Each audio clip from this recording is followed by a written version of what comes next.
नमस्कार सभी को एक बार फिर से स्वागत है एक और नई वीडियो में। और हम वीडियो बना रहे हैं कर्म योग सीरीज के ऊपर। कर्म योग सीरीज का अब कंक्लूजन आ गया है। अब एक दो वीडियो में मैं आपको कंक्लूड करके बता देता हूँ कि क्या हमने सीखा है।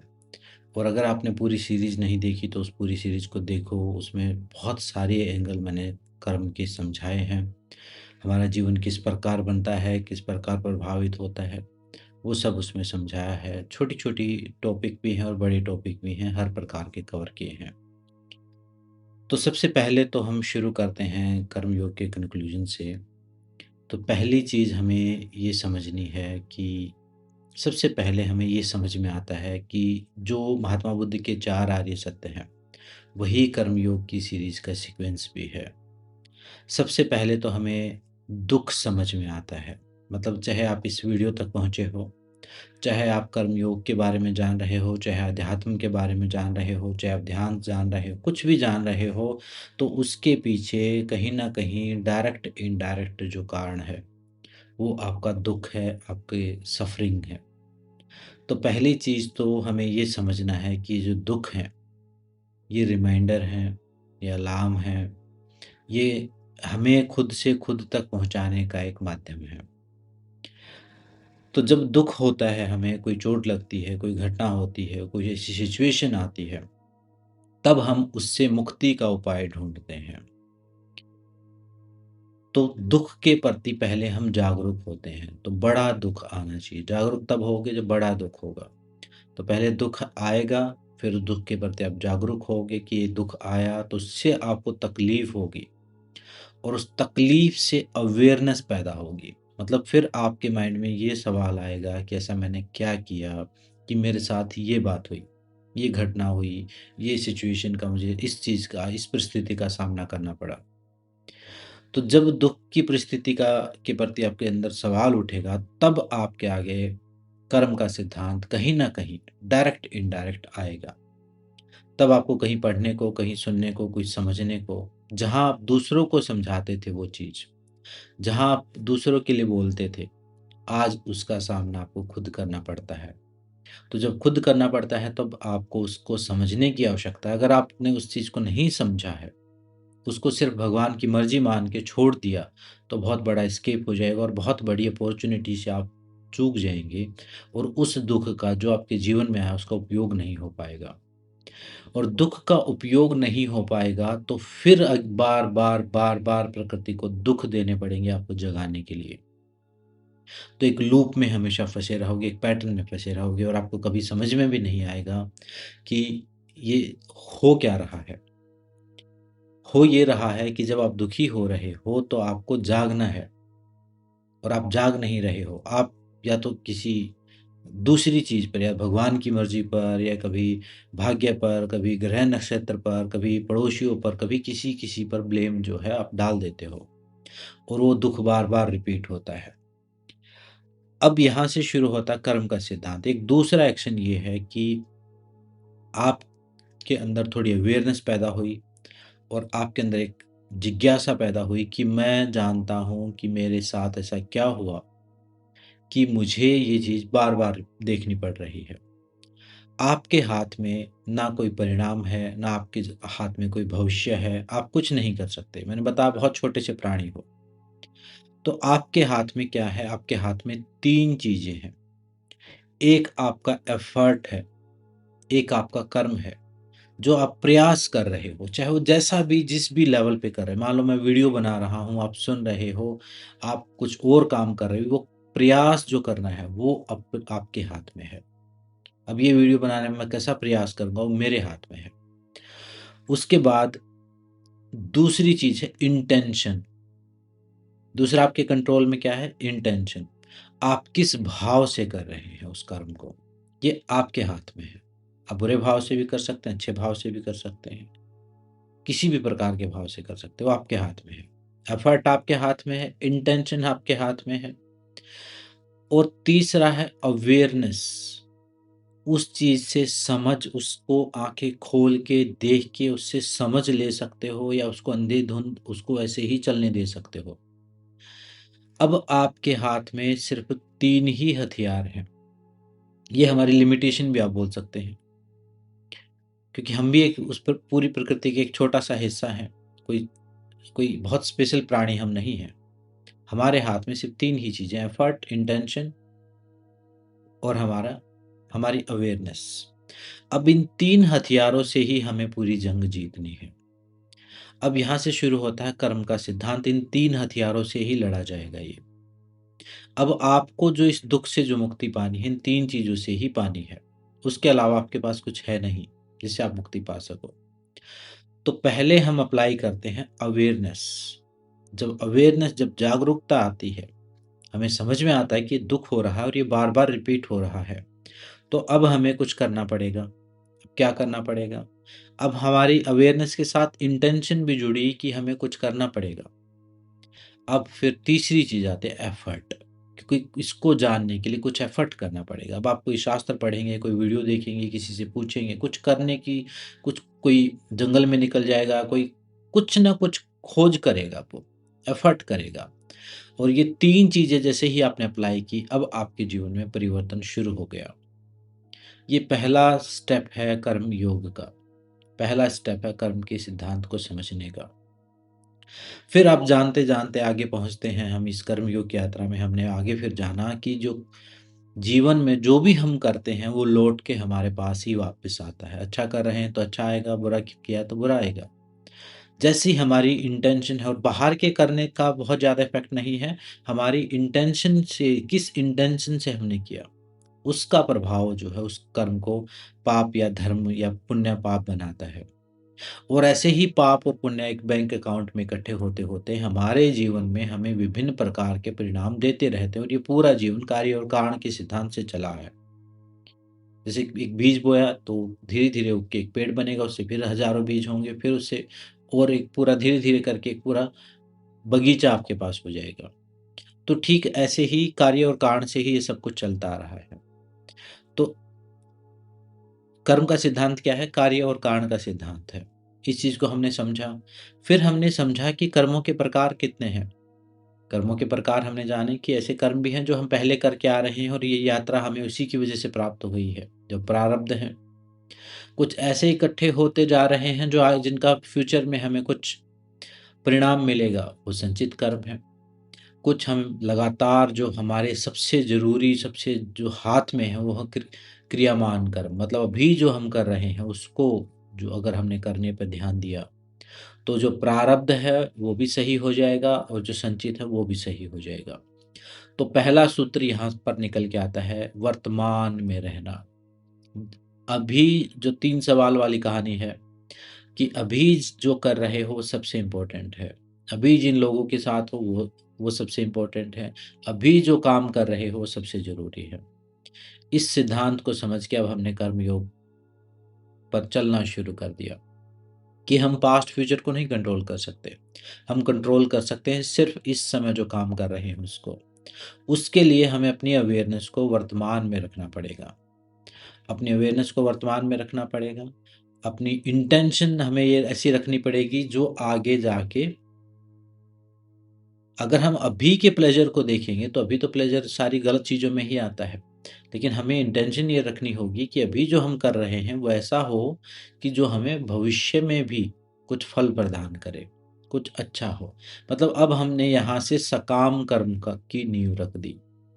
अब हमें पता चल गया है कि कुछ कार्य कारण का कुछ चक्कर चला हुआ है और इससे हमें अच्छे कर्म करने की प्रेरणा मिलती है कि जो हम अच्छे करेंगे तो अच्छे मिलेंगे। मतलब अभी लोभ है, अभी सुख की लालसा है हमारे अंदर, तो भी हमने कुछ करना शुरू कर दिया, कुछ अच्छे कर्म करने शुरू कर दिए, भी सिर्फ़ सकाम कर्म।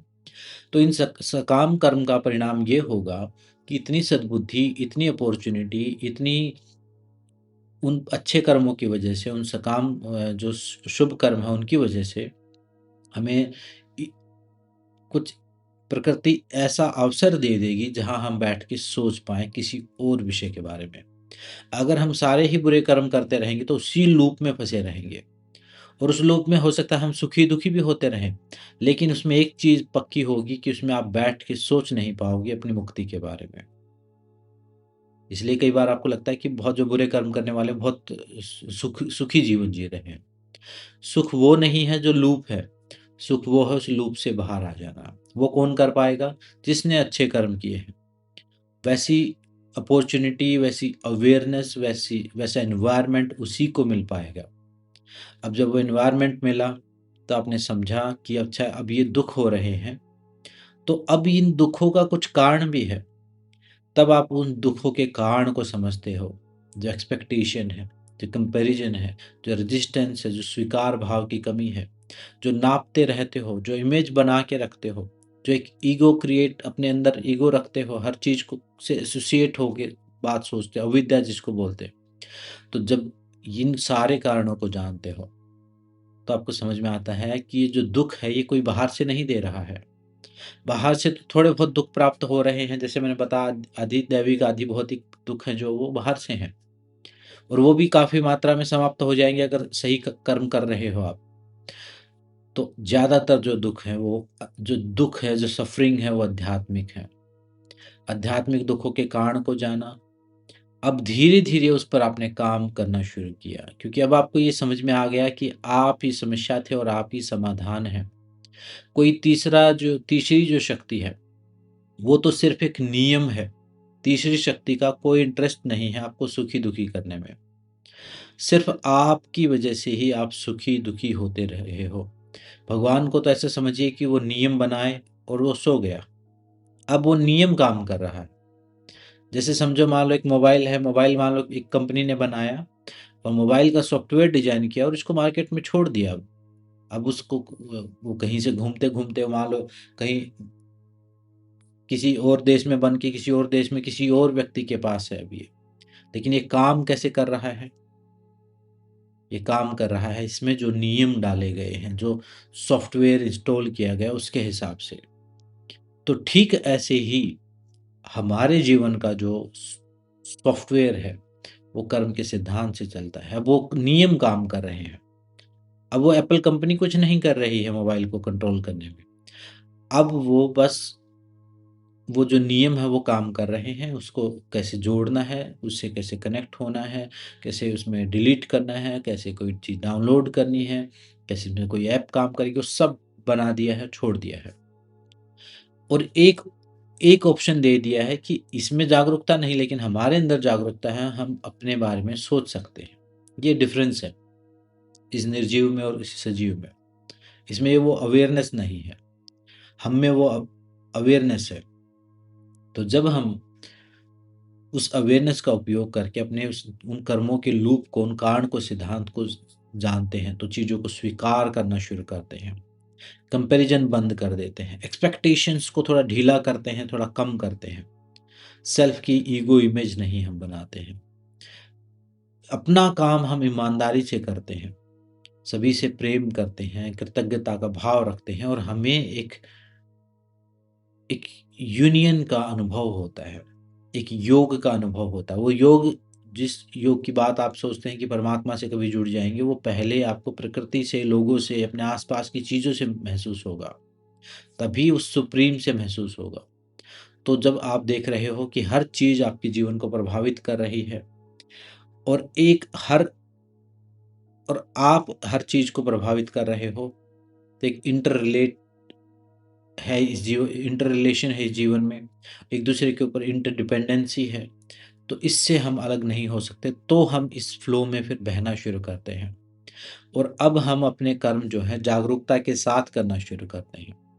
अब हम रिएक्ट नहीं, रिस्पॉन्ड करना शुरू करते हैं। अब हम धीरे धीरे उस सकाम कर्म से निष्काम कर्म की तरफ आना शुरू होते हैं। अब हम बिना एक्सपेक्टेशंस के कर्म करना शुरू करते हैं। अब हम अपने ईगो को समर्पण रखते हैं कि ये मैंने किया, ये मैं कर रहा हूँ, उस हैपनिंग स्टेट में आते हैं। और वो जो कर्म पहले बुरे कर्म दुख का कारण बन रहे थे, फिर अच्छे कर्म सुख का कारण बन रहे थे, अब हम उससे भी एडवांस स्टेज पर आ गए हैं, निष्काम कर्म पर, जहाँ हम कोई एक्सपेक्टेशन भी नहीं रख रहे हैं, कर्म भी सही कर रहे हैं, कुशलता के साथ कर रहे हैं, लेकिन उनमें बंधन बांधे बिना कर रहे हैं। मतलब इतनी कुशलता के साथ, जैसे समझो कि जैसे जल में कमल, वो जल में भी है, कीचड़ में भी है, लेकिन गंदा भी नहीं हो रहा है। इतनी कुशलता के साथ संसार में भी रह रहे हो, सारे कर्म कर रहे हो, अपने पूरे कर्तव्य निभा रहे हो, कोई भाग नहीं रहे हो, कोई आध्यात्मिकता को का नाम लेके कोई एस्केप नहीं ढूंढ रहे हो, सारी जिम्मेदारियां निभा रहे हो अपने घर के प्रति, समाज के प्रति, देश के प्रति, स्वयं के प्रति। कोई ईगो इमेज भी नहीं बना रहे हो, कोई कंपैरिजन नहीं कर रहे हो। अब अपने आप ही आपके अंदर वो सत्य, अहिंसा, अस्तेय, ब्रह्मचर्य, अपरिग्रह की घटना घटनी शुरू होती है। और जब ये अवस्थाएं आनी शुरू होती हैं आपके अंदर, तब धीरे धीरे मुक्ति की तरफ आप बढ़ना शुरू होते हो। तब आप रियल मायने में आध्यात्मिक हो, तब रियल मायने में आप योगी, आप बोल सकते हो कि अब मैं योगी हूँ। क्योंकि अब आपके कर्म जो है किसी विशेष परिणाम के लिए नहीं है। मतलब परिणाम के लिए इंटेंशन तो कुछ होगी, कुछ करोगे तो उसमें इंटेंशन तो होगी कि इससे ये हो जाए, लेकिन उसमें आपका व्यक्तिगत कोई हर काम एक ड्यूटी की तरह है। कोई कर्म इसलिए नहीं कर रहे हो कि आपको कोई स्पेशल परिणाम चाहिए, आप इसलिए कर रहे हो क्योंकि वो आपको करना चाहिए, वो आपका कर्तव्य है। अब वो अर्जुन की जो स्थिति, अर्जुन ने जो युद्ध किया, अब वो युद्ध इसलिए नहीं किया कि मैं वीर हो जाऊं, वो इसलिए किया क्योंकि वो जरूरी था। अब आप युद्ध भी करेंगे, आप काम भी करेंगे, आप बिजनेस भी करेंगे, आप सेवा भी करेंगे, आप समर्पण भी करेंगे, आप योग भी करेंगे, अपना खुद का ध्यान भी रखेंगे, दूसरों का ध्यान भी रखेंगे, लेकिन एक निर्लिप्त भाव हमेशा आपके अंदर बना हुआ है। निर्लिप्त भाव बना हुआ है, एक अवेयरनेस बनी हुई है। जब आप पूरी तरह उपस्थित होके प्रेजेंट में रह के इस कर्म, किसी भी कर्म को करते हो, तो एक निर्लिप्तता आपके अंदर रहती है और वो कर्म जो है बंधन नहीं बन पाता है। जिस कर्म के साथ आपने अपने पास्ट फ्यूचर को जोड़ दिया, वो जाके वो सकाम होगा, लेकिन निष्काम कर्म नहीं। मतलब वो शुभ कर्म हो सकता है, अशुभ कर्म हो सकता है, अच्छा बुरा कर्म हो सकता है, लेकिन निष्काम कर्म नहीं होगा। निष्काम कर्म तब होगा जब आप बिना परिणाम से चिपके, बिना परिणाम के आइडेंटिफाई किए कि परिणाम जो भी हो, ये काम मुझे करना है और ये इम्पोर्टेंट है और ये मेरा कर्तव्य है, और कर्म कर रहे हो, भाग नहीं रहे हो कर्मों से। जैसे श्री कृष्ण कृष्ण ने कहा कि बताया कि अगर जैसे अर्जुन ने कहा था कि मुनि हो जाऊं मैं साधु सन्यासी बन जाऊं, मैं छोड़ दूं सब कर्मों को करना, तो वहां से मुक्त हो जाऊं। लेकिन फिर भगवान कृष्ण ने कहा कि ये धर्म जो है तेरा, वो क्षत्रिय धर्म है, और एक क्षत्रिय का धर्म है रक्षा करना। तो रक्षा करने से मुक्ति होगी, ज्ञान ध्यान करने से मुक्ति नहीं होगी। तो ठीक ऐसे ही जब हम अपने धर्म को समझ के, अपने स्वभाव को समझ के, उसके हिसाब से निर्लिप्त भाव से कर्म करते हैं, तो एक सामान्य सा कर्म भी मुक्ति का कारण बनता है। अब आप चाहे वो बैठ के योग नहीं कर रहे हो, चाहे आप बैठ के आप अलग से कोई जाप ध्यान नहीं कर रहे हो, लेकिन कर्मों को इतनी कुशलता से कर रहे हो कि अब आपने एक अपनी चेतना के लिए एनवायरनमेंट बना दिया मुक्ति का। अब बंधन बन ही नहीं रहे हैं। ध्यान करने वाला क्या कर रहा है, बैठ के बंधनों को काट रहा है, उनको अंडरस्टैंड कर रहा है, उनको समझ रहा है। लेकिन एक कर्म योगी, अगर कोई कर्म योगी बन पाए, तो वो कर्तव्य कर रहा है और निर्लिप्त भाव से कर रहा है और जागते हुए कर रहा है, अवेयरनेस के साथ कर रहा है। और जो काम भी उपस्थित रह के पूरी अवेयरनेस के साथ, अपनी पूरी बीइंग स्टेट के साथ, अपने होने के साथ, अब जैसे मान लो अभी आप देख रहे हो, तो अभी हो अगर, तो ये देखना भी जो है, ये भी एक निष्काम कर्म हो जाएगा। अगर मैं बोल रहा हूँ और बोलते हुए सिर्फ उपस्थित हूँ, और ये घटना हो रही है, और इसमें मैं खुद को आइडेंटिफाई नहीं कर रहा हूँ कि ये मैं बोल रहा हूँ, वो मैं बोल रहा हूँ, से वो होगा, वो होगा, तो ये एक निष्काम कर्म होगा और इसका प्रभाव भी एक निष्काम कर्म जैसा ही होगा। वो मेरी मुक्ति का कारण बनेगा, बंधन का कारण नहीं बनेगा। अगर मैं इसके पास्ट से, इसके फ्यूचर से, इसके परिणाम से मैं खुद को आइडेंटिफाई करूं कि इससे क्या होगा, कितने व्यूज आएंगे, कौन देखेगा, लोग क्या सोचेंगे, ये सब चीज अगर मैं सोचूं, तो फिर वो समझिए, फिर वो कर्म योग नहीं हुआ। ठीक है, अच्छा कर्म हुआ, शुभ कर्म हुआ, उसका कुछ अच्छा परिणाम मुझे प्राप्त हो सकता है, लेकिन मुक्ति नहीं परिणाम होगी, वो लूप तो बनेगा ही उसका फिर। चाहे वो शुभ कर्म हो, चाहे अशुभ कर्म हो, वो लूप तो बनेगी, वो बार बार बार बार वो साइकिल तो चलेगा। जैसे मेरे पीछे जो डिजाइन बना है ये चंद्रमा का साइकिल है। ऐसे ही साइकिल हमारा जीवन मरण ये चलता रहेगा तब तक। इससे निकलने का एक ही रास्ता है, वर्तमान में रहना, उपस्थित रहना, जागते हुए। जो मैंने 5 सिद्धांत बताए थे आखिर में, कि कुछ 5 अभ्यास आपको करने हैं। अपना काम ईमानदारी से करना, जो भी ड्यूटी मिली उसको पूरी ईमानदारी के साथ, पूरे कर्तव्य परायणता के साथ करना है। सबसे प्रेम करना, सबका धन्यवाद देना, क्रोध नहीं करना, चिंता नहीं करना, ओवर रिएक्ट नहीं करना, फ्यूचर की चिंता नहीं करना, क्योंकि फ्यूचर इसी आज से ही बनने वाला है। तो आज के दिन को सही से जी लो, कि आज के दिन क्रोध नहीं करूंगा, आज के दिन चिंता नहीं करूंगा, अपना काम ईमानदारी से करूंगा। ये सिर्फ कोई 5 सिद्धांत नहीं है ये रेकी के, ये जीवन जीने का तरीका है। ऐसे ही फ्रीक्वेंसी चेंज होनी शुरू हो जाएगी, और एक बार पॉजिटिव शिफ्ट होना शुरू हो गया, मतलब आप बेशक सकाम कर्म से, इसलिए तो हमेशा सेवा, हमेशा तीर्थ तीर्थ पर लोग जाते हैं, सेवा करते हैं, ये हवन करते हैं, कुछ पूजा पाठ करते हैं, कुछ करते हैं, कुछ शुभ कर्म करते हैं। और जैसे ही शुभ कर्म, चाहे वो आप ज्योतिषियों के पास जाओ, चाहे गुरुओं के पास जाओ, आपको कुछ शुभ कर्म में वो लगाएंगे। शुभ कर्म का थोड़ा सा 2-4 कदम भी आपने ईमानदारी से रख लिए, तब वो लूप, वो जो अशुभता का जो लूप था, वो टूट के शुभता के लूप पे आ जाओगे। और इससे फिर एक ऐसा एनवायरनमेंट क्रिएट हो जाएगा कि धीरे धीरे वो मुक्ति के का कारण भी बन जाएगा आपका। कभी कभी वो शुभ कर्मों के परिणाम बस, बोलते हैं ना कि बहुत, मान लो कोई कोई सन्यासी होता है, कहते हैं कई जन्मों के पुण्य इकट्ठे होके फिर एक सन्यासी होने का मौका मिलता है। तो ठीक ऐसे ही फिर एक ऐसी अवस्था आती है जहाँ आपको वो लग्जरी मिलती है, कि जहाँ आप मुक्ति के बारे में सोच सको। नहीं तो रोटी कपड़ा मकान और बेसिक सी नीड्स में ही, उनमें ही फंसे रह जाओगे हमेशा, उनसे कभी मुक्त नहीं हो पाओगे। तो ये कर्म योग में हमने ये सब चीज़ें सीखी हैं। इन वीडियोस को देख लीजिए, इनके बारे में कोई सवाल है तो उस वीडियो के नीचे कमेंट में आप पूछ लीजिए।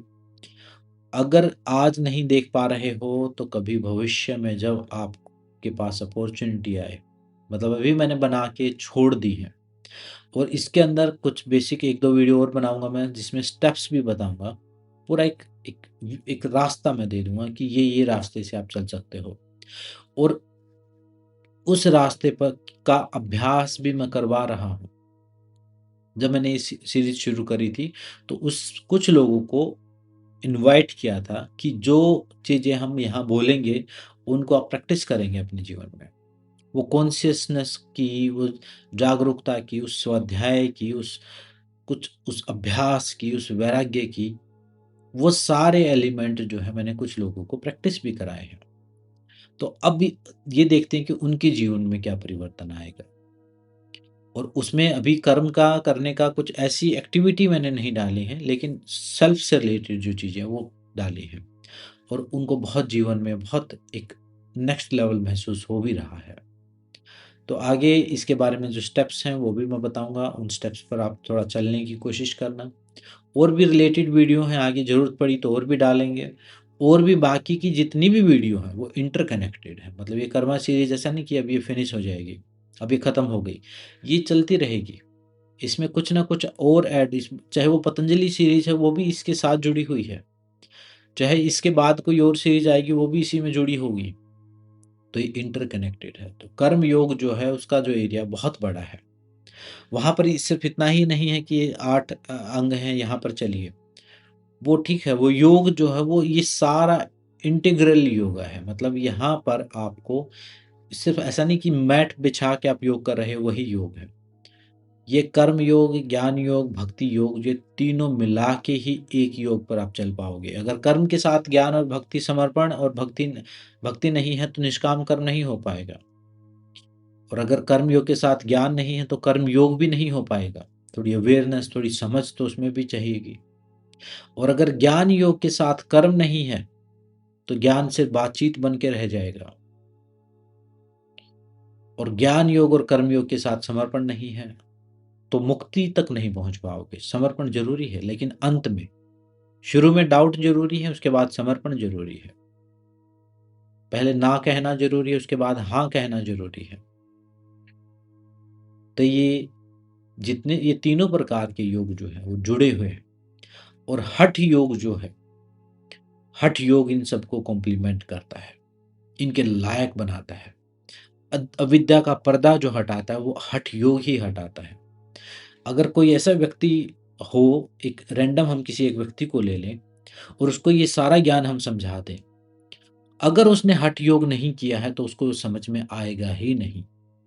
आप देखने वाले जितने भी लोग हैं, इस वीडियो को चाहे आप आज देख रहे हो, चाहे 10 साल बाद देख रहे हो, कभी भी देख रहे हो, अगर आप योग नहीं कर रहे हो, आप प्राणायाम नहीं किए हैं, आपने अपने कोई थोड़ा ध्यान का अभ्यास नहीं किया है, आपने अवेयरनेस जागरूकता का अभ्यास नहीं किया, आपने योग का अभ्यास नहीं किया है, जिसको हम हठ योग बोलें, राजयोग बोल सकता है कोई अगर सिर्फ ध्यान कर रहा है तो। अगर इस अभ्यास नहीं किया है आपने, तो ये सारी बात आपको समझ में आनी ही नहीं है। अगर आनी भी है तो जो बात गहराई की बात है, मतलब एक लेवल तक आएँगी, उसके बाद आप उसको मान लो, जैसे समझो कि जो दूध अगर आप पियो तो दूध तो आप पी पाओगे, लेकिन दूध का जो घी है, वहाँ तक नहीं पहुँच पाओगे। वो जो असली जो एसेंस है उस बात की, उस तक नहीं पहुँच पाओगे। तो जो सुन रहे हो इन सारे टॉपिक्स को, या बाकी और किसी की भी बात कोई सुन रहे हो और कोई चीज़ सुन रहे हो, तो योग का अभ्यास करो, प्राणायाम का अभ्यास करो। उससे बुद्धि आपकी इस फ्रीक्वेंसी में आती है कि ज्ञान को समझ सके। जैसे पुराने समय में बोलते थे कि सिर्फ ब्राह्मण ही शास्त्र पढ़ सकते हैं। उसको तो बाद में गलत तरीके से समझाया गया कि ब्राह्मण जाति वाले शास्त्र पढ़ सकते हैं। नहीं, ब्राह्मण जिनकी बुद्धि जागृत हो गई है, जिन्होंने अपने ऊपर थोड़ा काम करके एक सर्टेन स्टेज को हासिल कर लिया है, वो पढ़ सकते हैं। वो जब पढ़ेंगे उस ग्रंथ को, तो उसको वो चीज़ समझ में आएगी। तो ये जितनी भी वीडियो हैं, अगर आप सामान्य बुद्धि के हो तो मेरे ख्याल से आपको ये समझ में, यहाँ तक भी ये वीडियो तो क्लिक ही नहीं करोगे आप। क्लिक किया तो 1 मिनट 2 मिनट देखा होगा ज़्यादा से ज़्यादा, और फिर बंद कर दोगे। और अगर इतना लंबा देख पा रहे हो तो इसका मतलब कुछ समझ में भी आ रहा है आपको। तो आप समझिए कि फिर आप योग के अभ्यास करने वाले हैं।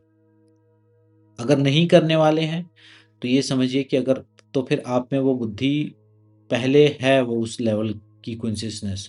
अब आप योग का अभ्यास करना शुरू करो तो आपको और लेयर्स समझ में आएंगी। इन्हीं सारी बातों की बहुत सारी लेयर्स हैं।